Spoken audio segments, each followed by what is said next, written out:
शादी के बाद, they take a back seat.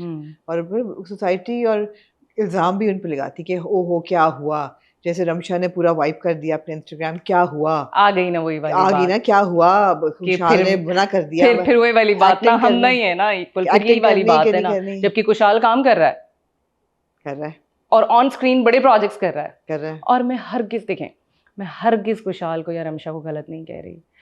बात फिर है कि हो सकता है उसने बाय चॉइस किया हो। एग्जैक्टली, मैं तो सिर्फ स्टेट कर रही हूँ कि जो लोगों को नजर आता है। एग्जैक्टली, हो सकता है वो नहीं चाहती हो अब मजीद काम करना, या इकरा जो कर रही है उन पे भी किसी ने अभी हाँ। कहा कि बच्चे करके तो she is not working and it's because she is married and children. उनका नहीं, these are choices that we make. उसकी अपनी चॉइस है, absolutely, she is a superstar, she is an amazing actress, उसकी अपनी चॉइस है। Even Ramsha is an amazing actress, Ramsha is a star. और हो सकता है उसकी अपनी चॉइस हो भाई कि अब वो अपनी पर्सनल लाइफ किसी और के साथ ना शेयर करना चाहती हो। अब इसमें जरूरी थोड़ी है कि खुशहाल नहीं बोला होगा सब डिलीट करके बैठ जाओ प्लीज, आज ही सब कुछ हटा दूं, तो ये कोई जरूरी थोड़ी है। लेकिन फिर वही वाली, फिर हम इक्वल नहीं है ना, नहीं हो पाते इक्वल, चाह के नहीं हो पाते, नहीं कर पाते, चाहे वो हमारी चॉइसेस हो या चाहे वो हमारी रिस्पॉन्सिबिलिटीज हो। सारा खान काम नहीं कर रही हैं, तो उनकी माशाल्लाह बड़ा इंटरेस्टिंग, उनके हस्बैंड ने अभी एक बयान दिया है। हाँ, क्या, how would you have to say about that? जिनको नहीं पता, फलक जो है उनके हस्बैंड, उन्होंने कहा है कि सीएम पंजाब मरियम नवाज से उन्होंने अपील की कि प्लीज इन डिसेंट ड्रेसेस और जो लोग छोटे छोटे कपड़े पहन के जो औरतें निकलती हैं उनको रोकें लीगली, क्योंकि मेरी 2 बेटियां हैं और उनका मतलब उन पर गलत इंप्रेशन पड़ रहा है। लेकिन तो बहुत से लोगों ने पूछा भाई आप किधर शॉपिंग करते हैं, किन बाजारों में आप जा रहे हैं कि छोटी छोटे कपड़ों में लड़कियां आपको नजर आ रही हैं? लेकिन ज्यादातर वो लंदन में नहीं होते। उन्होंने यहाँ के माशरे, मतलब पंजाब का, सपोजिंग वो लाहौर की बात कर रहे हैं, तो फिर उन्होंने एक तस्वीर लगाई जिसमें किसी एक लड़की का मिडरिफ नजर आ रहा है। उन्होंने कहा मैं इनकी बात कर रहा हूँ। मेरा उनको, मैं तो अंदर फंसी हुई है बात, मगर मैं उनको ये कहना चाहूँगी जो मैं अब तक कह चुकी होंगी कि अगर इस माशरे की, इस मुल्क की 99.9999% औरतें जो घर से चादर लेके और बुर्का पहन के निकलती हैं, उनका असर आपके औलाद पे नहीं हो रहा और उन 2 खवातीन का हो रहा है जिनका पेट नजर आ रहा है, तो प्रॉब्लम आपकी तरबियत में है, फिर प्रॉब्लम माशरे में नहीं। मैंने अभी आप जो जुमला दिया आप वो समझी नहीं। हाँ, कि आप तो, मैंने जहां तक देखा है फलक और सारा तो ज्यादातर अब्रॉड में रहते हैं, तो वो कौन सा माशरा मांग रहे हैं? वहां तो ज्यादा नंगे लोग नहीं है, तो फिर आप हमारे कैसे, कल्चर का हिस्सा नहीं है ना। बट ये आई मीन आप मेरी बात को समझने की कोशिश करें। मैं समझ रही हूँ। देखें, कल्चर बच्चे वो अडॉप्ट करते हैं जो कल्चर उन्हें मिलता है, जो कल्चर आप उन्हें प्रोवाइड करते हैं। जब वो बच्चे रह ही बाहर रहे हैं, तो पाकिस्तान जितना अच्छा बन जाए आप क्या कर लेंगे? नहीं, और बच्चों को आपने सही गलत बताना है, घर से शुरू करना है। बच्चों को आप आपने दुनिया सही को, आप गलत बच्चों को बंद तो नहीं कर सकते। एग्जैक्टली। और देखिए, मैंने तो अब्रॉड में कितनी फैमिलीज देखी हैं जो अपने पर्दे का, अपने हिजाब का ख्याल रखते हैं, अपनी ड्रेसिंग का ख्याल रखते हैं, उनकी एक सोच है कि उन्होंने किस तरीके से माशरे में रहना है, किस तरीके से बाहर निकलना है। और फिर अलग एक बात आ जाती है कि मुझे नहीं लगता कि कहीं ना कहीं वो गलत कह रहा है, कहीं ना कहीं वो सही कह रहा है। हाँ, बात करने का तरीका गलत है, लेकिन बात वो भी सही कह रहे हैं कि आप कोशिश करें कि अपना, हमारा जो, जिस तरीके से हमारा मुआशरा है या जिस तरीके से हम एक इस्लामिक कंट्री हैं, जितना हम इन चीज़ों के अंदर रहते हुए करें उतना ज़्यादा बेहतर है। बिल्कुल सही बात है, लेकिन मैं तो कह रही हूँ कहाँ नजर आ रहा है उनको नंगपना बाहर बाजार में? और पाकिस्तान में तो बिल्कुल भी नहीं हो पा बिल्कुल रहा। भी नहीं है।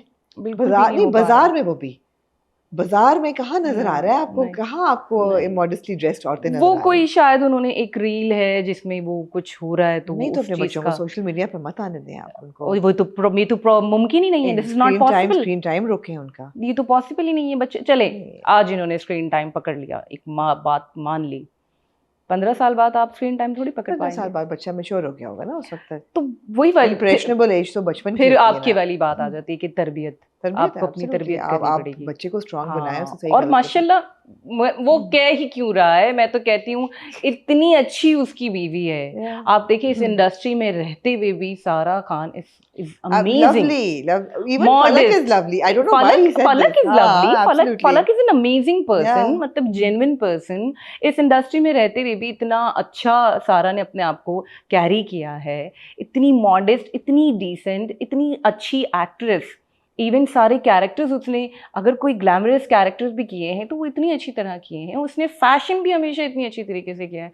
तो मैं तो कहती हूँ फलक तो इस दुनिया का आखिरी इंसान होना चाहिए इस चीज़ के लिए परेशान होने वाला। हाँ। उसको तो टेंशन ही नहीं लेनी चाहिए, Exactly, माशाल्लाह या उसका माँ तो इतनी अपना अच्छी है तो सराउंडिंग इतना अच्छा है। yeah. इवन सारा की बहनें, मैं सारा की दोनों बहनें, मैं नूर को बहुत अच्छी तरह जानती हूँ, इतनी अच्छी बहनें हैं, इतना अच्छा अपना, उनकी तरबियत इतनी अच्छी हुई है। Absolutely. उनके वालिद साहब से भी मिली थी, सारा के वालिद साहब से, तो तरबियत उन्होंने इतनी अच्छी की हुई है कि वो इंडस्ट्री में रहते हुए इतनी अच्छी रह रही थी, और इतना अच्छा उन्होंने अपने आप को, इतना टाइम इंडस्ट्री को इतना अच्छी तरह से कैरी किया। तो he should be the last person to worry, to raise this concern. raise this You should not be concern. concerned, Falak. Your house is sorted. हाँ, alhamdulillah, I can clearly, I can say that कि Absolutely. भाई your house is sorted, alhamdulillah. अच्छा, तो sorted houses और dysfunctional families and problems से आते हैं एक और पाकिस्तान की तरफ। नूर भरी की एंट्री जो है वो का मिडवे कहीं ड्रामा में होती है, लेकिन क्या ज़बरदस्त कैरेक्टर था, क्या ज़बरदस्त कैरेक्टर था, इतना अच्छा आपने परफॉर्म किया कि देखने वाले को लगता था कि शायद your Saraiki and you speak this is your mother tongue. Parle मुल्क जा बैठा है, मेरे को तो तलाक अदा भी नहीं पता। सो यू नो, पहले तो ये बताओ कि जब कॉल आई काशिफ निसार की, हाउ वाज दैट? मतलब हर एक्टर ये सोचता है कि यार जिंदगी में अगर काशिफ निसार के साथ मौका मिले तो आई एम यू नो। मैं हर एक्टर का तो मुझे नहीं पता, लेकिन मुझे अपना ये पता है कि मुझे I always wanted to work with him, always. और ये प्रोसेस इतना सीधा नहीं था कि मुझे डायरेक्ट उनकी कॉल अच्छा, क्या था प्रोसेस? क्या था? It was long process. उनकी टीम में से मुझे मदीहा ने सबसे पहले कॉल की थी फॉर डेट्स, और उन्होंने मुझे कहा कि आपके पास ये वाली डेट्स अवेलेबल हैं, मैं काशिफ निसार की टीम से और उस वक्त कौन सा प्रोजेक्ट आपका ऑन एयर था? मोहरा ऑन एयर था, और मोअम्मा मैं कर रही थी, लेकिन ऑन एयर नहीं था और शूट भी इतना हुआ नहीं था। तो मैंने उनको, मुझे अच्छी तरीके से याद है, मैंने उनको कहा था अगर मेरी ये डेट्स अवेलेबल नहीं भी होगी ना तो मैं करवा लूँगी, प्लीज़ आप मुझे कास्ट कर लें। इतनी मैं उनके साथ काम करना चाहती थी। उन्होंने कहा ठीक है, अभी आप ये डेट्स रखें, हम आपको बताते हैं। अच्छा, फिर वो गायब हो गए। मैं कहा लगता है फिर वही हुआ है, किस्मत ने धोखा दे दिया, नम्रा शायद कुछ और ही हो गया है। अगेन दे कॉल्ड मी कि हम बेसिकली काशिफ भाई चाहते हैं कि आप ये पूरा कैरेक्टर सराइकी में करें। तो मैंने कहा सराइकी एक्सेंट में करें या सराइकी में करें? तो उन्होंने कहा नहीं सराइकी में करें। तो मैंने कहा मैं ये कैसे करूँगी सराइकी में? तो उन्होंने कहा साकिब। मैंने कहा हाँ, Saqib is my very dear friend. तो उन्होंने कहा ही विल हेल्प यू। और साकिब समीर जो आयो ऑफिस से। तो मैंने फ़ोन रखा और मैंने अगला फ़ोन साकिब को कर दिया। मैंने कहा साकिब ये तो कह रहे हैं सराइकी में करें और ये और वो, ये तो मुझसे नहीं होगा। तो मुझे साकिब ने कहा था ना नहीं कहना, जिंदगी में कभी किसी चीज़ को ना नहीं कहना, जो चाहिए उसको ना नहीं कहना। हाँ। और आपके आगे कोई चैलेंज आ गया है, आप उसको एक्सेप्ट करें, उसके ऊपर काम करें। ना नहीं कहें कि ये मैं कैसे करूँगी या ये मैं नहीं कर सकती, तो मेरी लैंग्वेज नहीं है। मैं कहा अच्छा तो अब करना क्या है? तो क्योंकि उन्होंने कहा था कि आपको एक सीन सराइकी में परफॉर्म करके हमें ऑडिशन एक कैमरा में बना के देना होगा। मैंने कहा अल्लाह, ये तो लग रहा है की audition is serious business. Exactly.